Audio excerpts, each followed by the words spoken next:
Hello, class. Dr. Bauer's office hours, back at it again. And, well, you've seen the memes, you've watched the TV show, computer show, and now it's time to do the actual philosophy. Today is the trolley problem. Here's some study guide questions to help us get started. 1. What is the standard trolley problem? 2. What does the standard trolley problem assume? 3. How might we use the standard trolley problem to see whether something is morally important? 4. Which two philosophical questions does the standard trolley problem raise? 5. How do utilitarians respond to the standard trolley problem, and why? 6. How do Kantians respond to the standard trolley problem, and why? 7. How might virtue ethics have a novel approach to the trolley problem? As always, when following along at home, you'll want to have a pad of paper and a pencil, or a pen, or a crayon, or a marker, or a dip quill, or perhaps a sweater to crochet this information into, or a canvas to paint it on, as we go through this content. So, what is the standard trolley problem? It's like this. You are on a trolley. There's just one set of controls and one lever. Right now, the trolley is barreling towards a group of 5 people. If you pull the lever, then the trolley will switch tracks and it will only kill one person. However, if you do nothing, the trolley will hit those 5 people and kill them. So what are you going to do? Do nothing and allow the trolley to hit those 5 people and kill them, or pull the lever and divert the trolley to only killing one person. You cannot get off the trolley. You cannot throw yourself in front of the tracks. You cannot quit the scenario and do something else, if we're really taking the thought experiment seriously. What do? The standard trolley problem assumes that you only have 2 options, either pull the lever or do nothing. It assumes that if you pull the lever, this will directly cause the death of one person. It assumes that if you do nothing, this will allow the death of more than one person. It assumes that all of the people involved are morally equals, in the sense that they're all strangers and they all matter to society and to one another equally. And that there isn't some hidden third option, some presupposition in the question where it's a trick and you can just say, aha, but really trolleys don't have wheels or whatever. There's no way to get out of it other than by choosing pull the lever or do nothing. And there's no way to avoid the consequences of either pulling the lever or doing nothing. That's the standard trolley problem.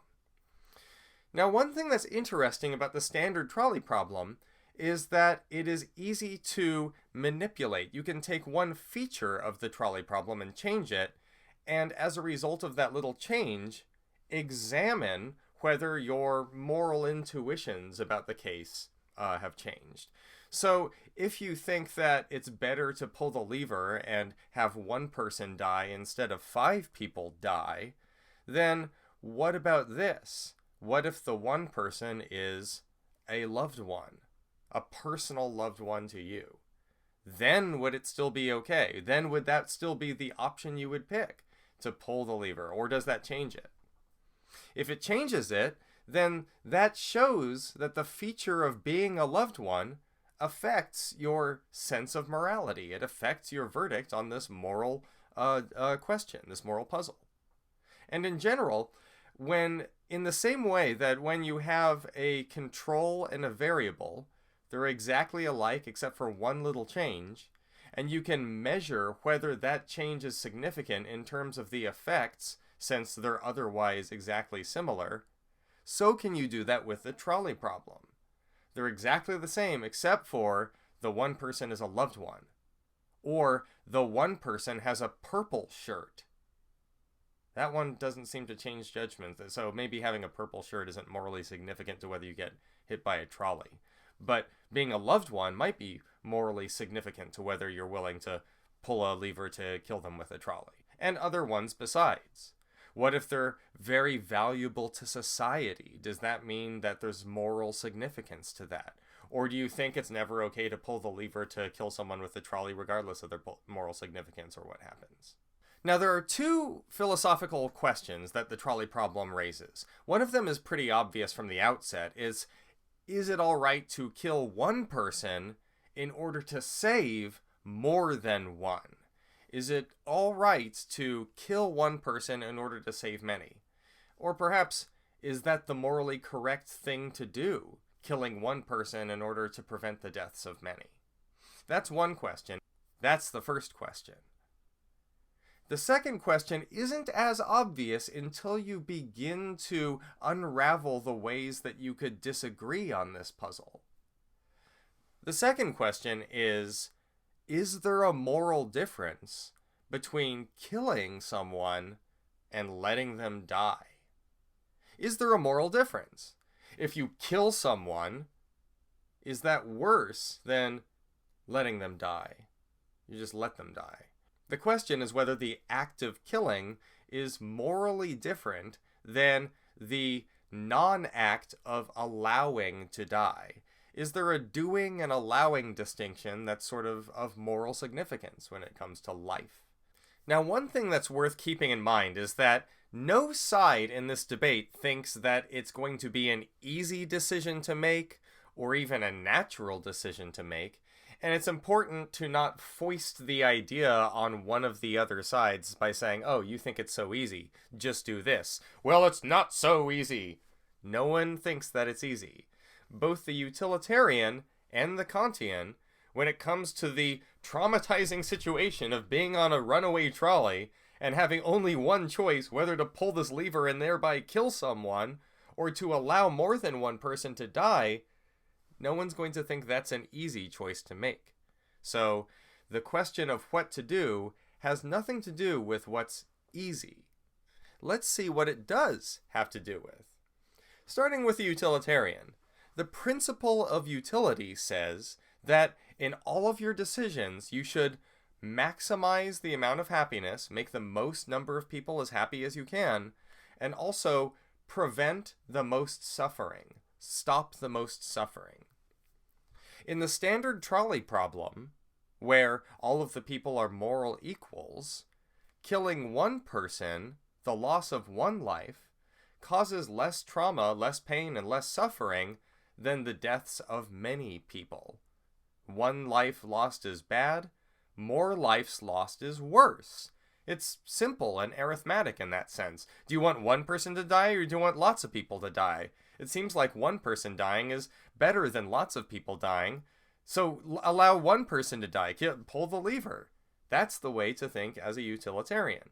The principle of utility says that you should choose the option which involves the least amount of suffering. Pulling the lever to kill one instead of allowing the trolley to kill many is the least amount of pain among the options. It causes the least amount of pain. So, according to the utilitarian, you should pull the lever, kill one, and save many. So do you agree with that? Is that something you would do? Well, whether you would do it or not is actually a separate question we're going to get back to. Hang on to that. Do you think that the right thing to be done in that situation is for the lever to be pulled? Because that involves fewer lives lost. Let's consider what the Kantian would say. And here, by Kantian, of course, we're considering Kant as explained in the previous lectures in light of Onara O'Neill's piece, A Simplified Introduction to Kant's Ethics. According to Kant's second formulation of the categorical imperative, it is never permissible to treat someone else, or rather to treat their humanity, as a mere means. You can never use someone else and deceive them or treat them just like they're a tool. That is the very definition of immorality. You can never use someone as a mere means. So, there you are on the trolley. You have a choice. Do you pull this lever? Pulling the lever, that's a deliberate choice, and it's part of a plan. It's part of an action. You're pulling the lever in order to bring it about that the trolley kills that person. And that will achieve the good effect of saving all those other people. You are choosing to involve that person in a plan where they're going to have their life thrown away in order to achieve this other cool thing that you know about, this other effect where, a bunch of other people are saved. Is that an okay thing to do? No! According to Kant, no way, you cannot throw another person's life away, especially since they are not consenting to this. And by the way, the trolley problem setup, you can't just stick your head out the window and, on the way be like, is it okay if we blah, blah, blah, blah? You can't do that. It's not an option. You cannot stick your head out the window and negotiate and make it okay with the one person so they sacrifice themselves. I mean, if you could do that, you could just tell them to get out of the way. I mean, that defeats the whole purpose of the thought experiment. You can't tell them. But the idea is this, that according to the categorical imperative, you can never use humanity as a mere means. If you pull the lever, you are using this person's life as a mere means. You're throwing it away because it allows for this other thing to happen. The fact that the other thing involves people staying alive is not important to Kant. The categorical imperative does not say, always treat humanity as an end and never treat it as a mere means, unless, of course, it saves lives. It doesn't say that at all. It says that you can never treat humanity as a mere means. To treat someone's life as disposable because of a greater effect, say, because of saving more lives, is to use that one life as a thing that can be thrown away. It's to involve it in a plan of action where it doesn't have a say. That's to use their humanity, their ability to speak up and use reasons and defend themselves and think for themselves. You take that and you're like, yeah, we can, if the trolley hits this, it's better. Right? Ignoring humanity. That's the one thing that you can never do, in fact, according to Kant. But what about the 5 people, you might ask Kant? Kant would say, well, you are not responsible for the deaths of those 5 people. If you pull the lever, that is a plan of action which deliberately causes the death of that person. But if you do nothing, that is not a plan of action that involves anyone. You're just on the trolley. You did not elect to be someone who was the arbiter of life and death. You're behaving as someone on a trolley ought to behave. You are not throwing people's lives away by manipulating the controls, right? Following the rules. Kant likes rules. Kantians like rules. And this difference is morally significant.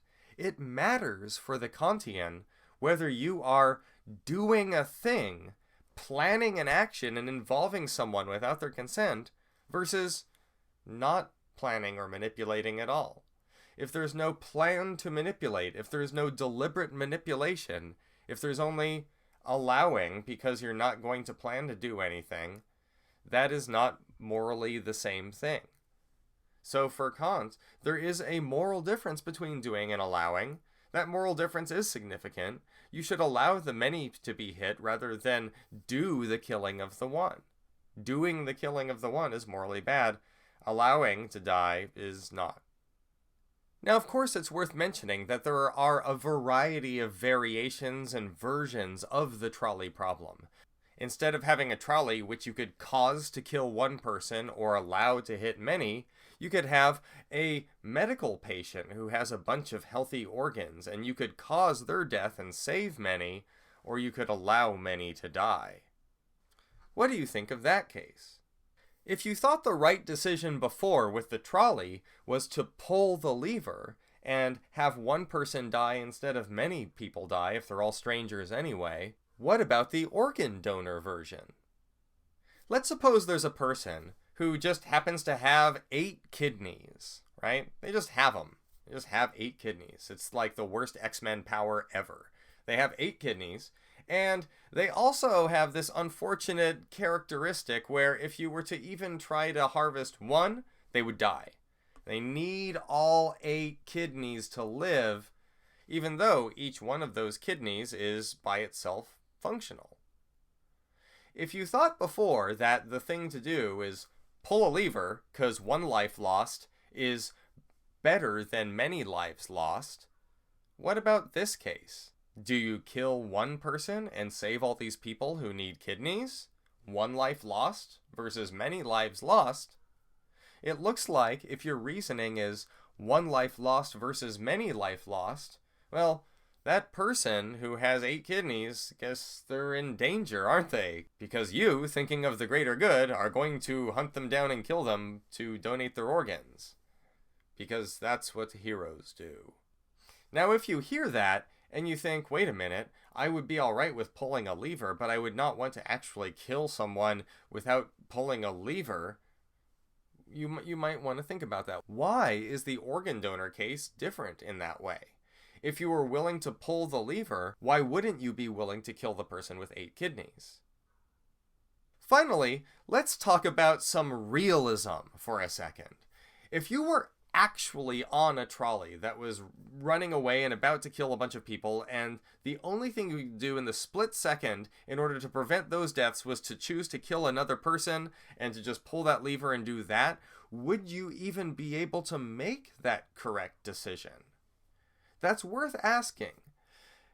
Asking it does circumvent the methodological boundaries of the trolley problem. Usually, in other words, when you raise the trolley problem, you're not aiming to start asking questions about what you would do if you were really in that situation.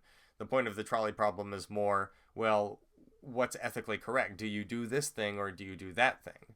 But a virtue ethicist might say this, that if you took a really good person and then put them on a trolley in the trolley problem situation, it seems reasonable to say that they would not be able to make the arguably correct decision of pulling the lever. Or maybe they would not be able to make the arguably correct decision of abstaining from doing anything. I mean, such an extreme circumstance may not be a very adequate test for someone's morality as a person. That's something that the virtue ethicist wants to focus on. That maybe the correct decision is one thing, but the kind of person you want to be in life is different. And if morality is the question of who you want to be, what kind of a person should you be, and what kinds of people should we have in the world, then that might appear to be a focus that leaves the trolley problem by the wayside. So that's kind of what the virtue ethicist has to say about the trolley problem, or could say about the trolley problem, and it's also foreshadowing for what we're going to cover next, which is virtue ethics in the form of Plato's Republic. See you soon!